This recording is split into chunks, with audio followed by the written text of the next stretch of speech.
Okay, so I've placed the pewter sheet on the foam mat, and I'm going to use my little Teflon tip tool and my stencil just so that I get a decent round circle here. And because I'm on the foam mat, as I use this, you can see that it's already started the shape of the little round moon or sun face here. And while I'm on the soft mat, I'm gonna just use those design lines and then just go over them. And as I'm doing that, you can see how the metal starts stretching and it takes on the shape of this little piece here. So once I've done that, I'm going to put it on the hard surface, and I'm going to use my foam mat, sorry, my hard surface. I'm going to use my Teflon tip tool. I just want to make sure that I'm in the camera, and using my paper stump on the hard surface, I'm going to make sure that I flatten the background around the little face here, and you can see how nicely that already starts stretching. I'm going to use my little plastic eraser, get in there into the little nooks and crannies as well.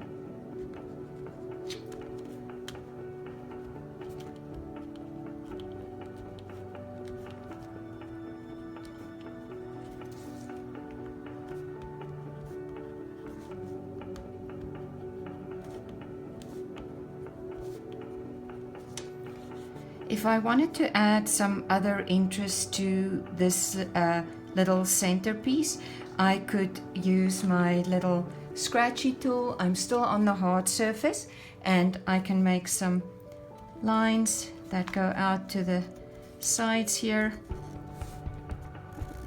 just to add a little bit of engraving.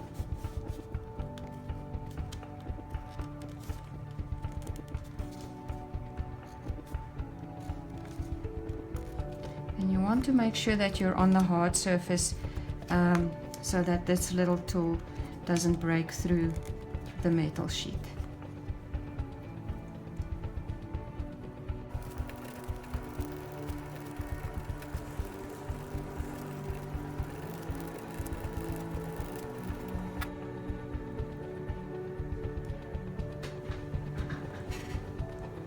So whenever we want to work with the other designs and emboss them out so that they have some volume, the technique is pretty much the same. I'm using my little Teflon tip tool, and we'll work with this little piece here on the foam mat, and I'm going to use my Teflon tip tool, and I'm going to line on the primary lines of the design.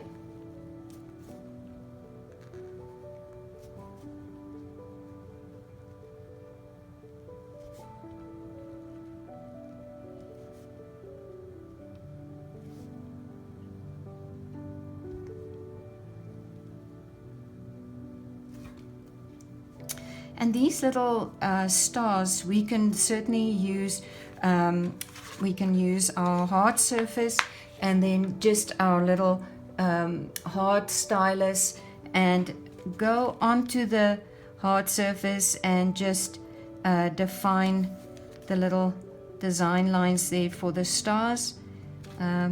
We'll have them as an engraving as opposed to making them be raised. So they'll just be an engraving on the surface that will be raising.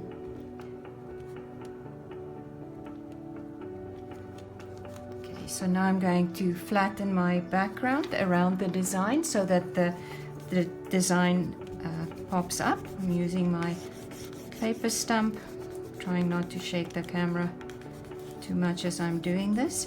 And as I flatten the background, you can see how the design already starts popping up. I'm going to use the edge of my little plastic eraser tool. Just flatten the background a little bit more, and then it's especially handy around the a straight edge like this, and you can see how nicely that starts popping up. So I'd like to add a little bit more volume to this particular design, so I'm going to put it back on my foam mat, and I'm going to go from the back on the soft and use my paper stump and just push out from the back. So, and this one's probably a little bit too big, so I'm going to use my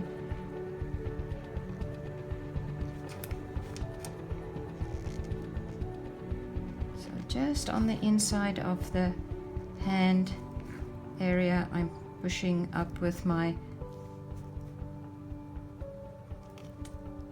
little plastic tool, and then along the edges here on the inside I'd like to push out a little bit as well, so that when I turn it around there's more volume. And I can certainly use my finger to turn it around, put it on the hard surface, and you can see that there's a nice amount of volume to the design. And this one I'm going to flatten up.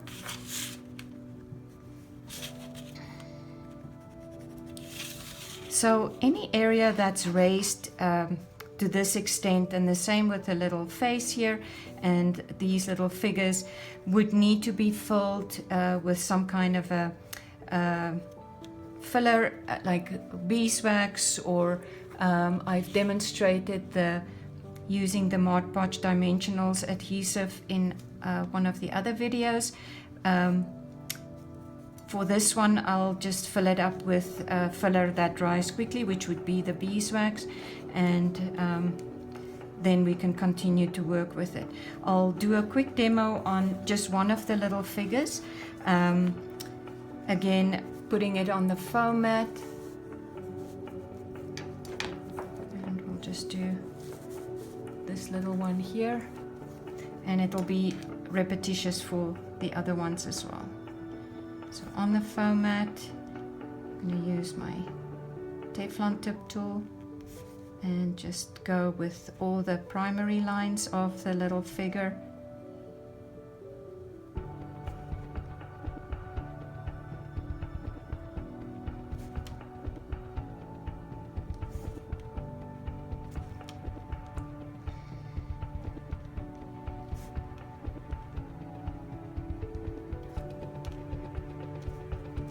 So that those stars, again, I'd like them to be just an engraving. So I'm going to go back on my hard surface, use my little stylus here, and then just engrave them. So I'm just going to push directly onto the surface of the metal and engrave them, and then they'll kind of be fixed with the ink already in them. I'm going to use my paper stump and see where I can get into the background.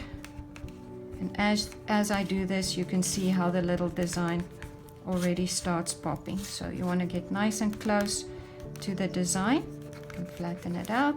And in that space there where the background is, I'm going to go in with my little plastic tool and just flatten that out. So if I want to add a little bit more volume to the little body,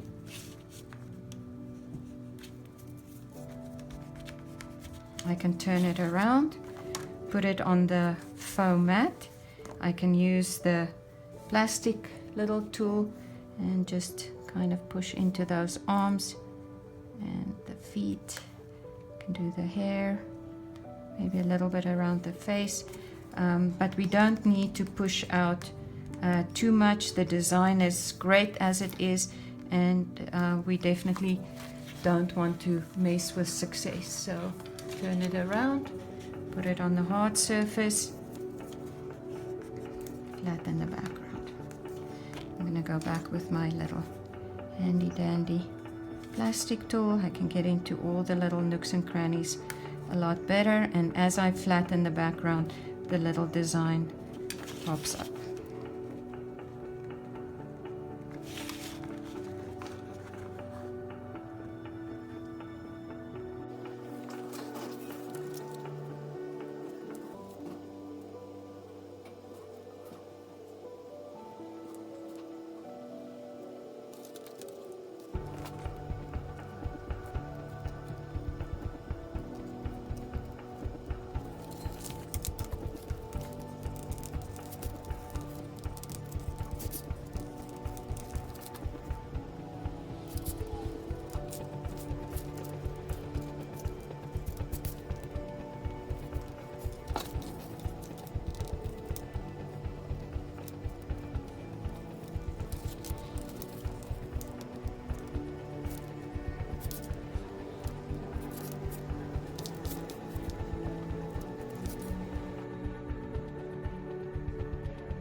You can use your texture wheel on the paper pad, and I'm just going to do a little border as an engraving from the front, and just go around the edge here.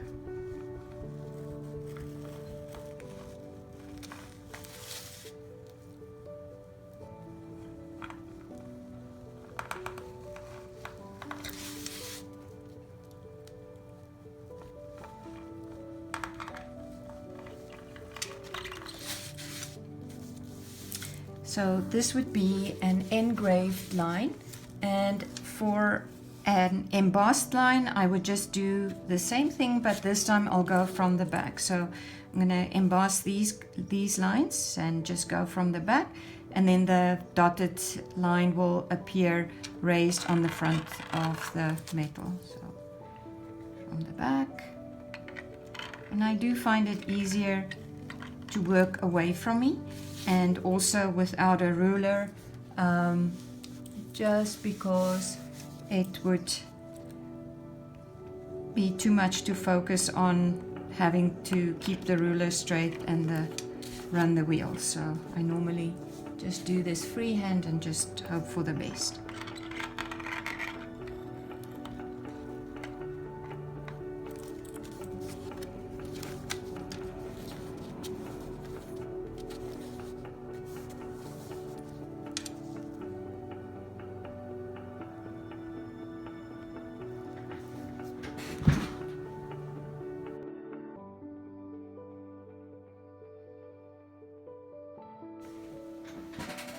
To create an additional line alongside the raised lines, I can use my little scratchy tool and then just push up against those embossed lines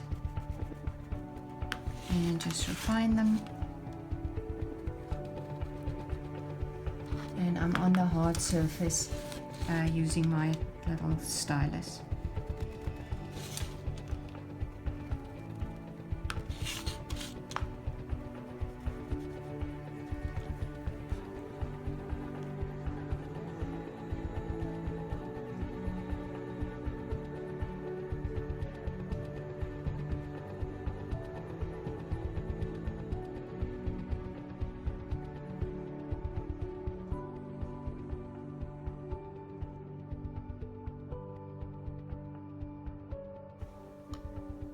So in the earlier segment you saw that I had created or made a little 2-inch cardstock piece. I put some adhesive tape on the back, and that is what would give our little center piece face a little bit of a lift, so that it has a higher height than the areas surrounding. And so I've now filled my piece with some beeswax, and this is just a quick way of doing a filler, but you can use spackle or any other filler that might take a little bit longer. So I'm removing the adhesive and just putting it on the center of the block that I reserved for it, turning it around and just flattening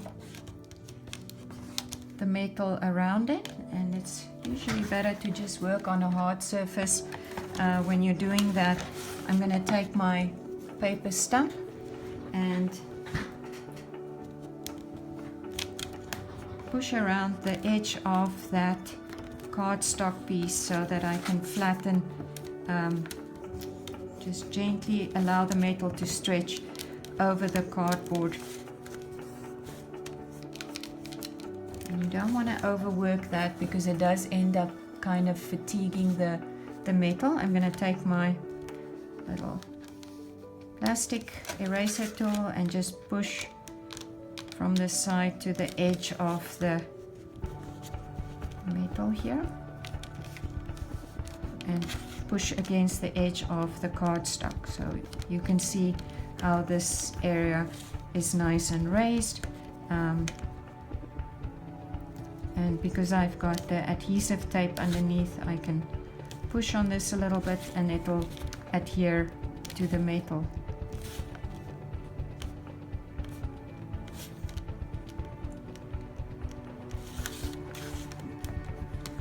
Okay, so while we're working with the adhesive tape, I can just as well take this opportunity and put my adhesive tape on the back of my piece.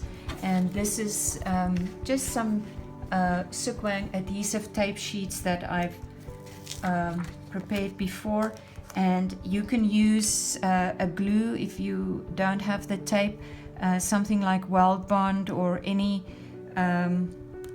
white glue. If you prefer, you could use a contact glue.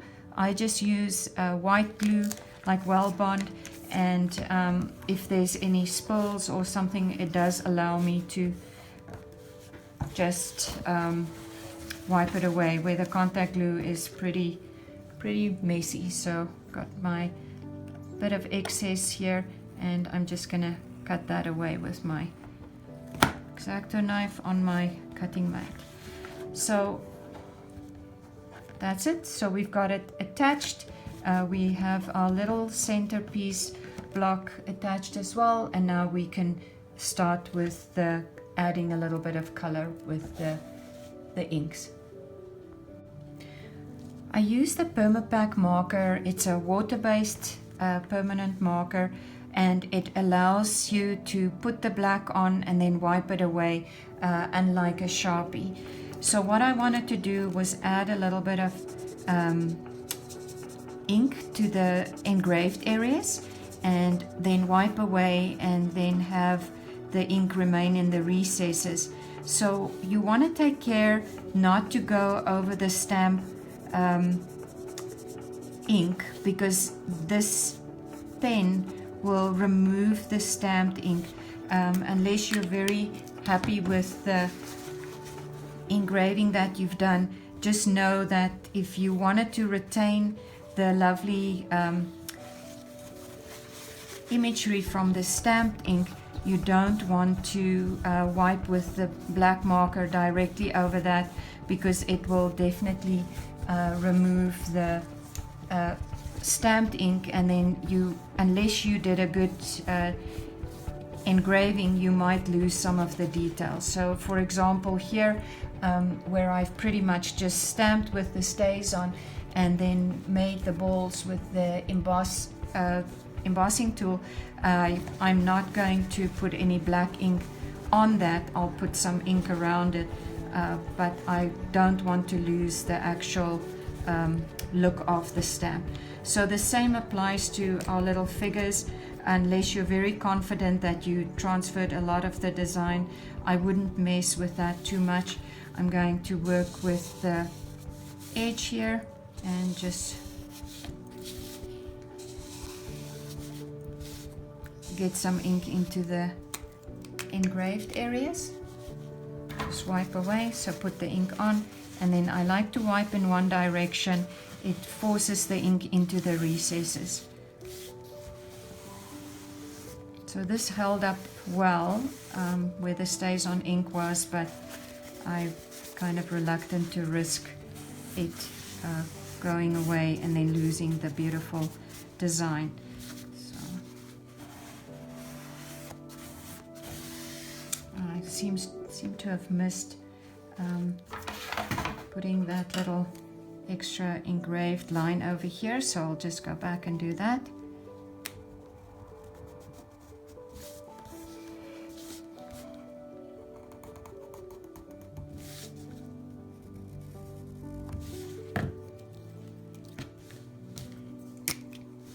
And then I'll add some ink on the blocks and wipe away.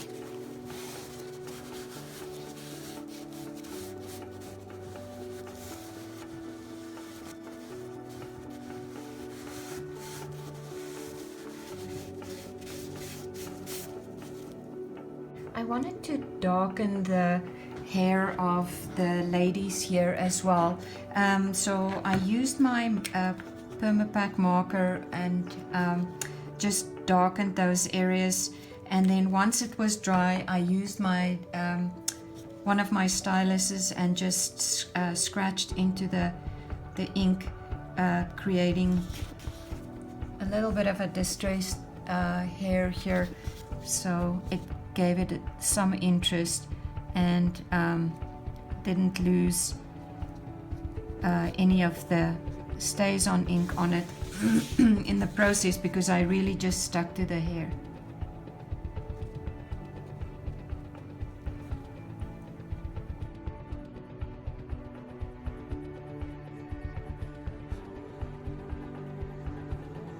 So I'm going to attach the piece to the box right now before I spray it, and then we'll talk a little bit about the spray. I am going to use a satin spray to seal the stays on ink and also the other ink that I've applied, and then on top of that I can add some gold or anything else. Make sure that when you attach to your box that your box is facing the right direction. And I'm pulling away the sticky tape and just getting a bird's eye view from the top here.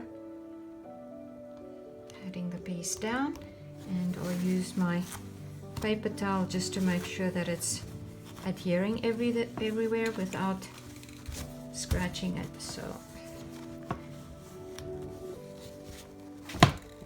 you want to always make sure that it's burnished well around the edges, so I can use the side of my paper stump.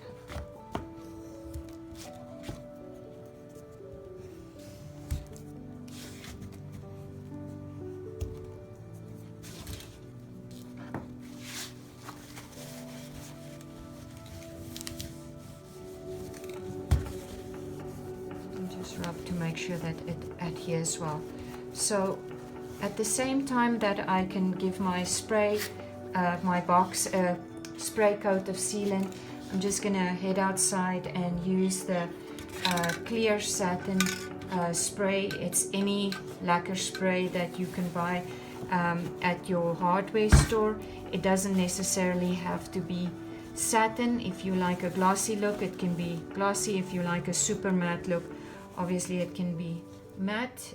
This is just the brand that I get from Home Depot, so nothing too special. Clear satin, transparent.